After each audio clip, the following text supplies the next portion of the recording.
السلام علیکم ورحمۃ اللہ وبرکاتہ۔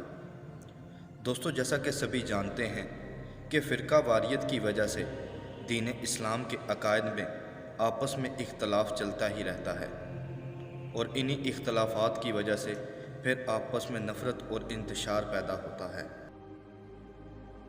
اور انہی اختلافات میں ایک یہ اختلاف کہ آیا کہ آپ صلی اللہ علیہ وآلہ وسلم بشر ہیں یا نور ہیں، اس کے متعلق آگے علماء کرام کا سب سے پہلے آپ موقف سنیں۔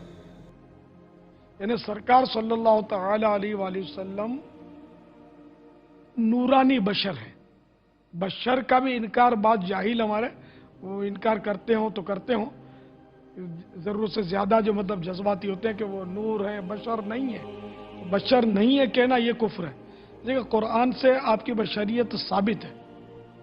قل انما انا بشر مثلکم یوحا الی، تو یہ مطلب ہے کہ سرکار صلی اللہ تعالی علیہ وآلہ وسلم فرما رہے کہ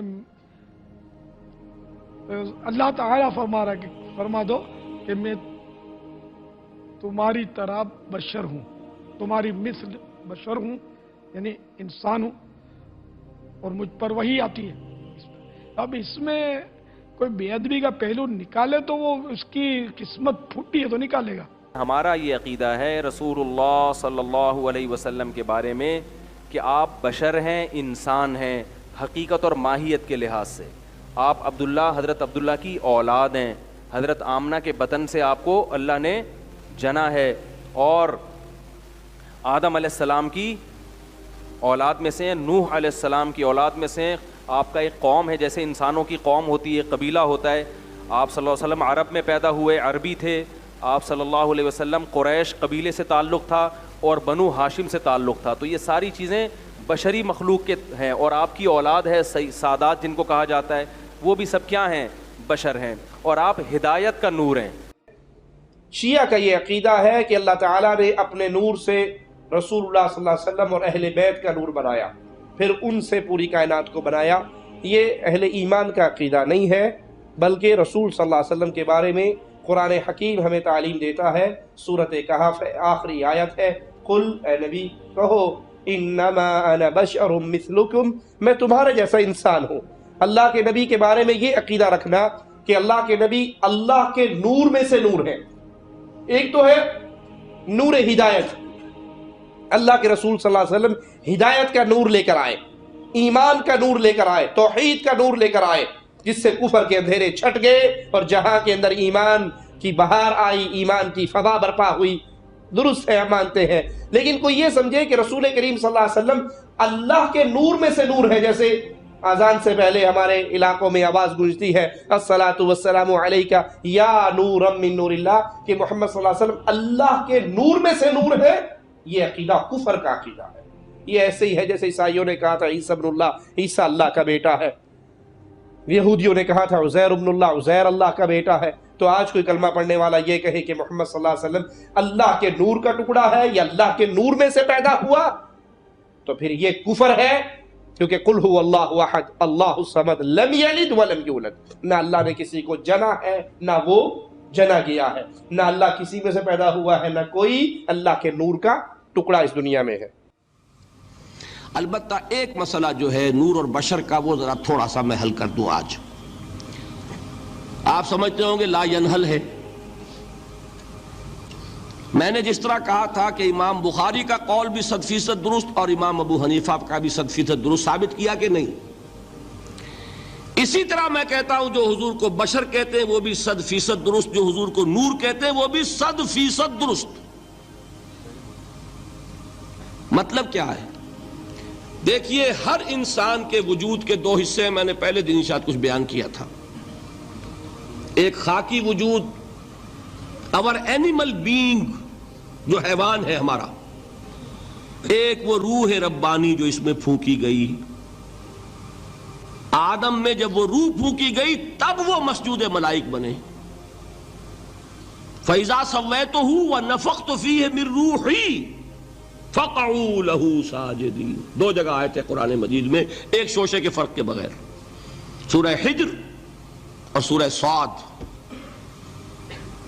جب میں اس کو پوری طرح تیار کر لوں اور اس میں اپنی روح میں سے پھونک دوں تو گر پڑنا اس کے سامنے سجدے میں۔ ہمارا جو خاکی وجود ہے وہ ظلمانی ہے، اور جو ہمارا روحانی وجود ہے وہ نورانی ہے۔ اس کی نسبت کس سے ہے؟ اللہ سے۔ بات سمجھ میں آئی؟ لیکن ہم نے اپنے اس نورانی وجود کو اپنے خاکی ظلمانی وجود میں دفن کیا ہوا ہے،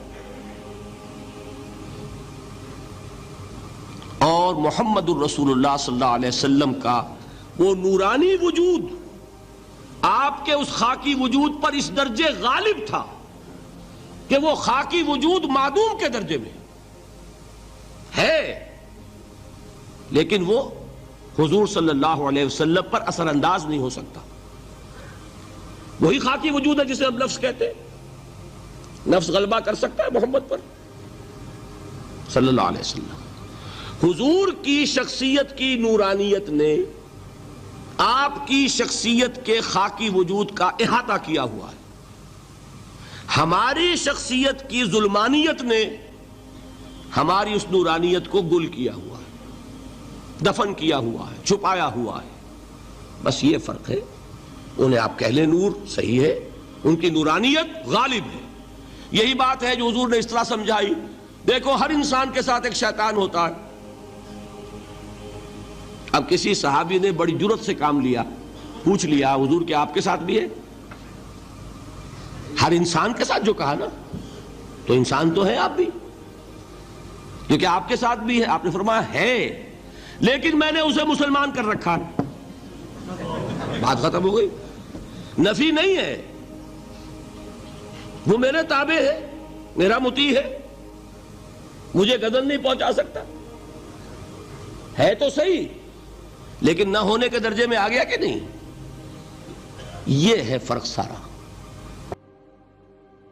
دوستو، جیسا کہ علماء کرام کے موقف سے یہ آپ کو پتہ چل گیا ہوگا کہ آپ صلی اللہ علیہ وآلہ وسلم بشر بھی ہیں اور نور ہدایت بھی ہیں، اور اسی کے ساتھ بعض کا یہ اختلاف کرنا کہ صلاۃ کے بعد اکثر نور من نور اللہ پڑھنا، کہ جس کا وہ یہ معنی لیتے ہیں کہ آپ صلی اللہ علیہ وآلہ وسلم اللہ کے نور میں سے پیدا ہوئے، تو یہ تو کسی کا عقیدہ نہیں ہے، کیونکہ سورۃ الحجر کی آیت میں اللہ تعالیٰ نے فرمایا تو جب میں اسے پورا بنا چکوں اور اس میں اپنی روح پھونک دوں تو تم سب اس کے لیے سجدے میں گر پڑنا، یعنی کہ حضرت آدم علیہ السلام کے بارے میں بتایا۔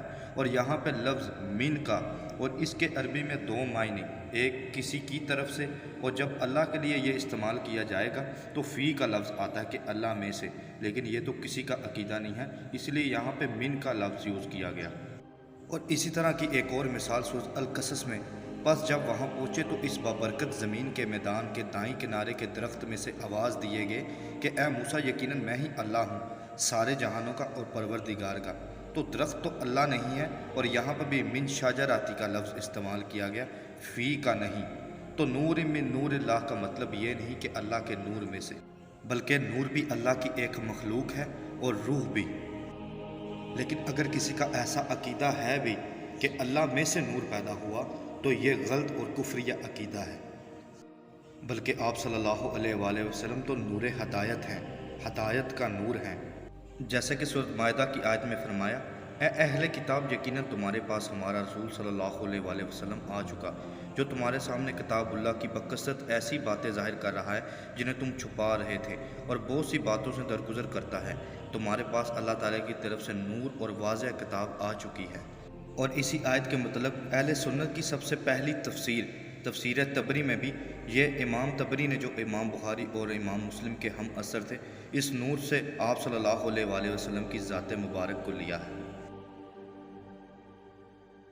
اور اسی طرح سورۃ احزاب کی آیت میں فرمایا، اے نبی، یقیناً ہم نے آپ کو رسول بنا کر گواہیاں دینے والا، خوشخبریاں سنانے والا، آگاہ کرنے والا بھیجا ہے، اور اللہ کے حکم سے اس کی طرف بلانے والا اور روشن چراغ۔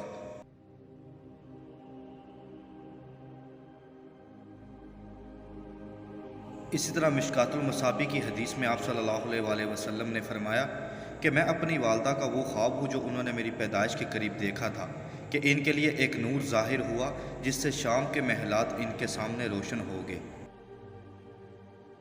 ان آیات اور حدیث سے ہمیں یہ پتہ چلا کہ آپ صلی اللہ علیہ وآلہ وسلم ہدایت کا نور بھی تھے، اور اسی طرح اگر کوئی آپ صلی اللہ علیہ وآلہ وسلم کو صرف نور کہتا ہے، بشریت نہیں مانتا، تو وہ سراسر گستاخی ہے۔ جیسا کہ مشکات المصابیح کی حدیث میں آپ صلی اللہ علیہ وآلہ وسلم نے فرمایا، فرشتے نور سے پیدا کیے گئے، جن دھوئیں اور شعلے والی آگ سے پیدا کیے گئے، جبکہ آدم اس چیز سے پیدا کیے گئے جو تمہیں بیان کر دی گئی ہے، اور آدم علیہ السلام اشرف المخلوقات ہیں۔ اور اشرف المخلوقات میں ہمارا یہ عقیدہ ہے کہ آپ صلی اللہ علیہ وآلہ وسلم سب سے افضل ہیں، تو نور سے بھی اور جنات اور تمام مخلوقات سے آپ صلی اللہ علیہ وآلہ وسلم افضل ہیں۔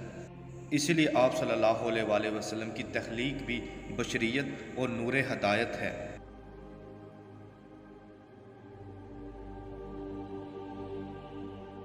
اور اسی طرح سورۃ کہف کی آیت میں اللہ تعالیٰ نے فرمایا، آپ کہہ دیجئے کہ میں تو تم جیسا ہی ایک انسان ہوں، ہاں میری جانب وحی کی جاتی ہے کہ سب کا معبود صرف ایک ہی معبود ہے، تو جسے بھی اپنے پروردگار سے ملنے کی آرزو ہو، اسے چاہیے کہ نیک اعمال کرے اور اپنے پروردگار کی عبادت میں کسی کو بھی شریک نہ کرے۔ اور اسی پر کافر بھی اعتراض کرتے تھے کہ اللہ تعالیٰ نے ایک انسان کو ہی پیغمبر بنا کر کیوں بھیجا، جیسے کہ سورۃ بنی اسرائیل میں اللہ تعالیٰ نے فرمایا کہ لوگوں کے پاس ہدایت پہنچ چکنے کے بعد بھی ایمان سے روکنے والی صرف یہی چیز رہی کہ انہوں نے کہا کہ کیا اللہ نے ایک انسان کو ہی رسول بنا کر بھیجا۔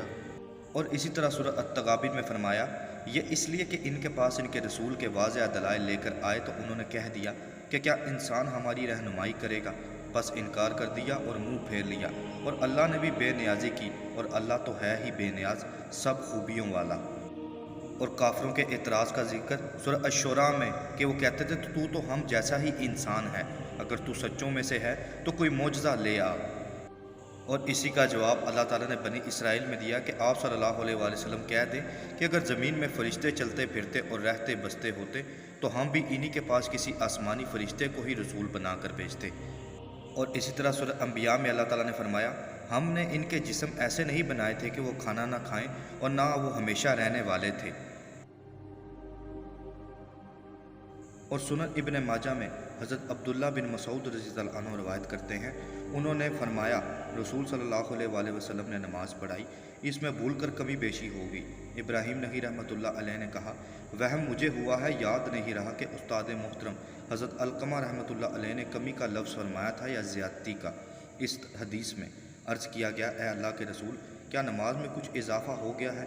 آپ صلی اللہ علیہ وآلہ وسلم نے فرمایا، میں ایک انسان ہوں، جس طرح تم بھول جاتے ہو کبھی کبھار میں بھی بھول جاتا ہوں، تو جب کسی سے بھول ہو جائے تو بیٹھے بیٹھے 2 سجدے کر لیا کرے۔ پھر نبی پاک صلی اللہ علیہ وآلہ وسلم نے قبلے کی طرف منہ پھیرا اور 2 سجدے کیے۔